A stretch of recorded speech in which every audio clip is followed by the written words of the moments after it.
안녕하십니까, 박사호입니다. 중국 내 연예계 숙청의 파고가 정점에 오른 가운데 짜오웨이의 과거 발언도 도마에 오르고 있습니다. 중국 네티즌들은 짜오웨이가 2009년 가인이란 잡지와 가진 인터뷰 내용을 다시 거론하고 있습니다.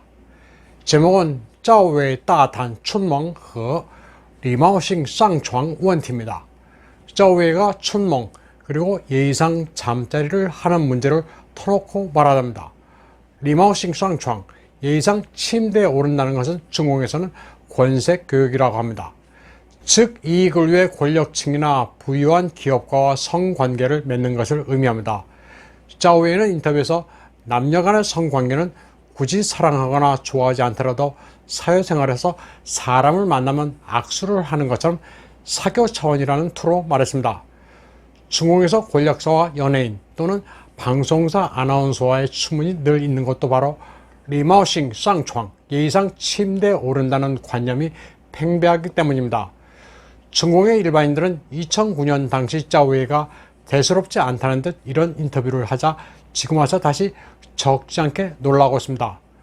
리마오싱 쌍床이란 관념을 짜오웨이가 실천에 옮겨 야심을 이루었다는 사실들이 속속 드러나고 있기 때문입니다. 짜오웨이에게는 베이징 전형 학원에서 만나 20년 동안이나 그녀를 흠모하던 황샤오밍이란 배우가 있었습니다. 황샤오밍은 늘 짜오웨이를 나의 여신이라면서 떠받들었습니다. 그러나 짜오웨이에게는 눈에 차지 않았습니다. 짜오웨이가 중국 내 동영상 플랫폼에서 삭제되고 본격적인 탄압을 받자 황샤오밍은 소셜미디어에서 그녀와 함께 찍은 사진들을 모두 삭제했습니다. 중국 연예계 주변에서는 황샤오밍이 지속적으로 짜오웨이에게 관심을 보여왔기 때문에 언젠가는 짜오웨이가 황타이타이, 즉 황샤오밍의 부인이 될 줄로만 생각했습니다. 결국 짜오웨이는 황타이타이가 되기는 했습니다. 그런데 황샤오밍이 아니라 그다지 배운 것은 없지만 놀라운 처세술과 사업 수완을 가진 황여울롱과 결혼했습니다. 짜오웨이와 결혼할 당시 황여울롱은 이미 한 번 결혼해 딸 아이가 있는 독신남이었습니다. 황여울롱은 후난성의 농촌 출신으로 젊은 시절 선전으로 건너가 큰 돈을 벌었습니다. 그러나 어떻게 부를 이뤘는지는 베일에 쌓여있습니다. 불과 20여 세 선전에서 234만 유엔이라는 호화 아파트를 매입했고 자신의 사업체도 가지고 있었습니다. 그가 낭만 선전시장 쉬정홍의 개인 운전기사였고 짜오웨이가 쉬정홍의 정부였다는 이야기도 파다합니다. 쉬정홍이 낭만한 뒤 그가 숨겨놓은 비자금을 빼돌리고 짜오웨이와 결혼했다고 합니다. 짜오웨이가 황여울롱을 선택한 건지 아니면 황여울롱이 짜오웨이를 선택했는지는 알 수 없습니다. 다만 짜오웨이나 황여울롱이나 부부가 된 뒤 서로 엄청난 시너지 효과를 거뒀습니다. 황여울롱은 짜오웨이를 매개로 알리바바의 마윈과 급속도로 가까워졌습니다.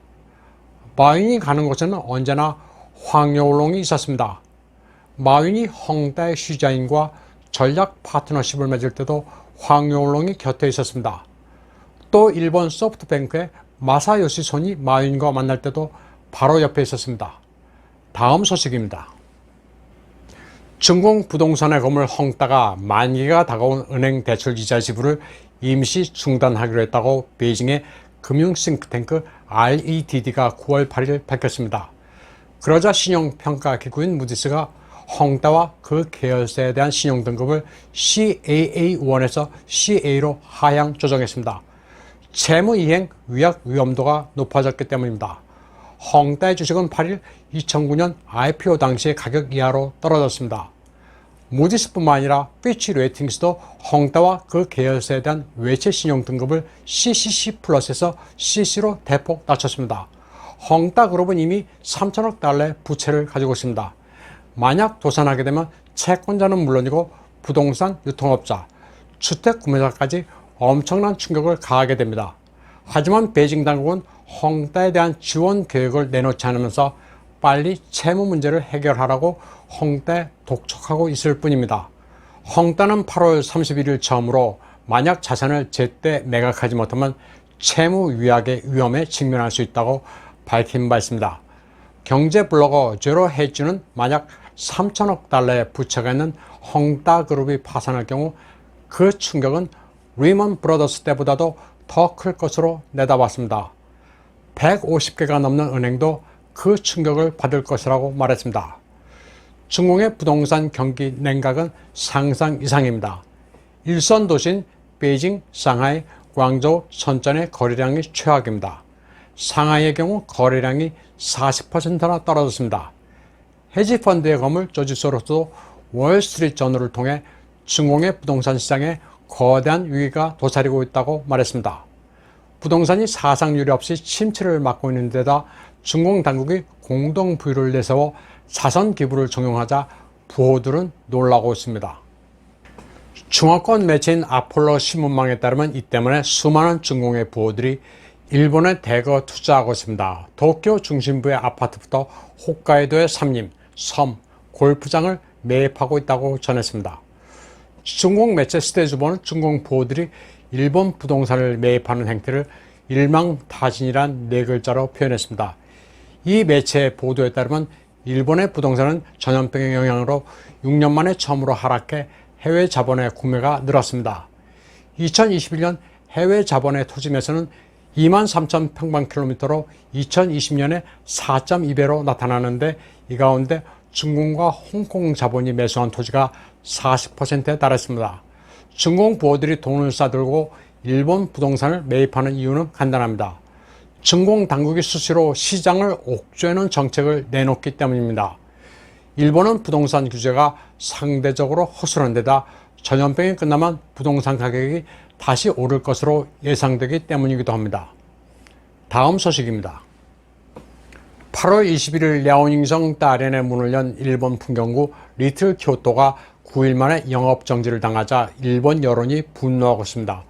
리틀 쿄토는 문화관광 프로젝트로 정식으로 허가를 얻어 건설한 건데 느닷없이 샤오포농의 반일 여론에 밀려 영업 중단 조치가 내려지자 일본인들은 도대체 이해할 수 없다는 반응입니다. 일본 교토 키요미즈 테라로 이어지는 산넨자카 골목길을 그대로 모방한 리틀 쿄토는 일본 기업들도 50%가량 지분이 있는 합작 사업입니다.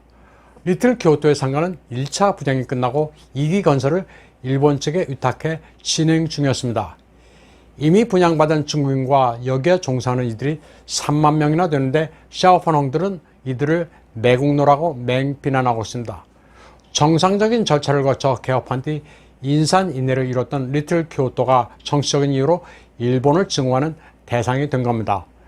일본 여론은 중공이 문혁 바람을 타고 일본을 외세로 모는 공산당식 선전을 하고 있다는 반응입니다. 일본인들은 정상적인 합자 비즈니스가 왜 반일 감정으로 중단되는지 이해할 수 없다며 의아해하고 있습니다. 일부 극단적인 사람들은 이런 식이라면 일본 내 차이나타운도 폐쇄해야 맞는 것 아니냐는 반응을 보이고 있습니다. 일본에는 요코하마에 가장 큰 차이나타운이 있고 나가사키에 있는 차이나타운도 제법 규모가 큽니다. 오늘 방송은 여기까지 하겠습니다. 시청해주신 여러분 감사합니다.